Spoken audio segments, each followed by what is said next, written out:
Parsi जितकारिया Disom गमके Salkhan मुर्मुआ this हुदिस के 9 अगस्त 2021 विश्व आदिवासी दिवस रे आलिया 7 की डिमांड मेना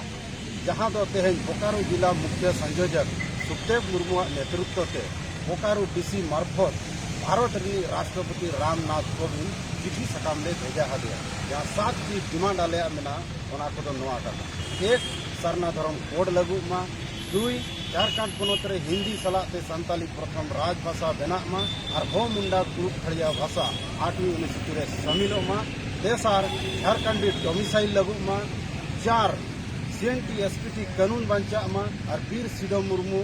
वंशज और वीर बिरसा मुंडा वंशज लगी बारिया ट्रस्ट बेना मा 5 आसाम अंडमान निकोबर आदिवासी एसटी जुड़ू को नाम मा 6 विस्थापन पलायन और ह्यूमन ट्रैफिकिंग बंदो मा माने दिल्ली मुंबई चेन्नई कोलकाता को जहां आदिवासी कुड़ी को अखरीñो कना ओना बंदो मा और 7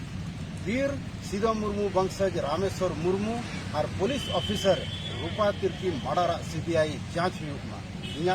सुखदेव किस्कू झारखंड प्रदेश संयोजक आदिवासी सेंगेल अभियान जोहार।